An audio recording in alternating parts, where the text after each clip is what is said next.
Bienvenue dans ce journal des sports et voyons comme d'habitude les principaux titres. Nous parlerons dans un premier temps des Jeux africains de la jeunesse qui arrivent à leur fin. Ce sera du côté de l'Algérie.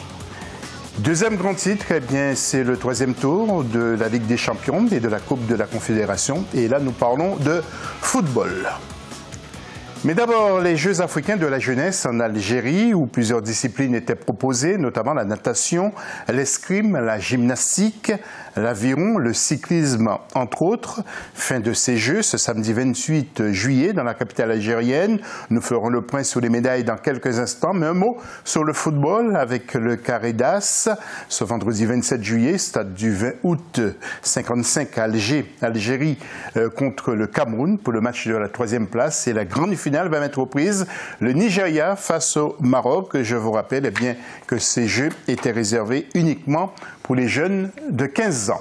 Nous allons passer aux médailles maintenant. Après 8 journées, regardez qui est en tête. Eh bien, il s'agit de l'Égypte avec 154 médailles, dont 83 en or. Deuxième l'Algérie, troisième la Tunisie, quatrième le Nigeria, cinquième le Maroc, sixième l'Afrique du Sud, septième l'Éthiopie, huitième la Namibie, neuvième Maurice et dixième le Kenya. Ensuite suivent le Mali, Mozambique, Zimbabwe, Côte d'Ivoire et le Botswana.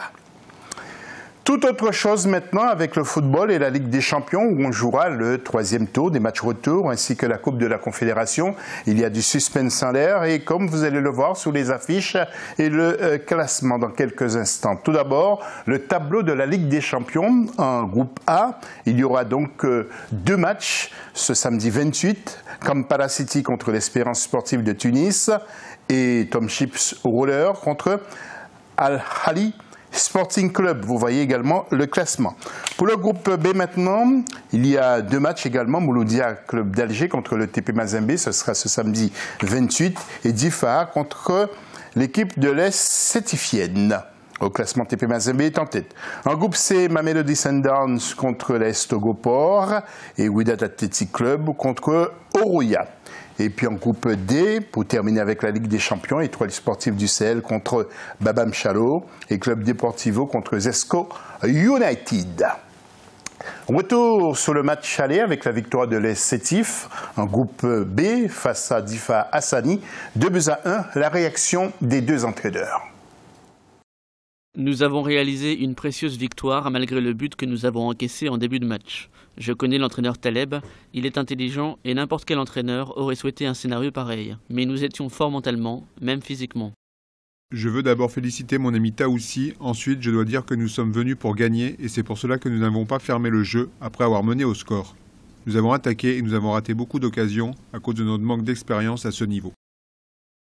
En Coupe de la Confédération maintenant, regardez les matchs et le classement des groupes. AS Vita Club, l'autre club du Congo contre Ardouana Stars et Raja Club Athlétique contre la SEC Mimosa.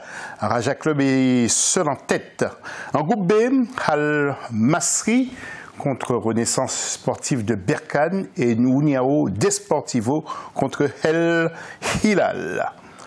En groupe C, à présent, Williamsville contre Enyamba et Club athlétique de Renaissance contre Djoliba, AC de Bamako.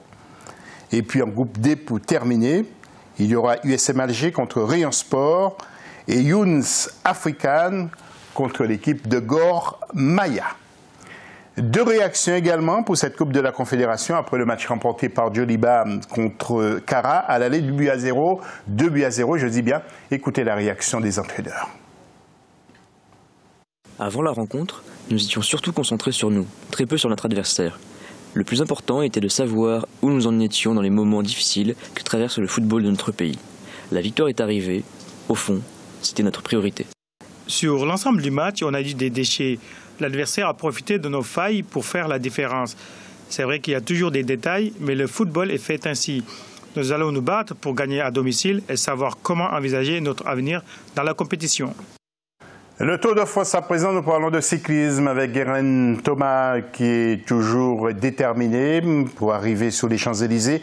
En jaune dimanche, nos coureurs sud-africains Daryl Impey, Jans van Rensburg et Jay Thompson s'accrochent comme ils peuvent. Reste 3 étapes ce vendredi 27 Lourdes, Lawrence, samedi 28 Saint-Pé-sur-Nivette, Espelette et dimanche 29, 21e et dernière étape, Houille, Paris, Champs-Élysées. Quelques infos en bref pour terminer ce journal. Dans notre prochaine édition, nous parlerons d'Aliou Cissé, d'Hervé Renard, d'André Ayou et de la Tropicale Amissa Bango.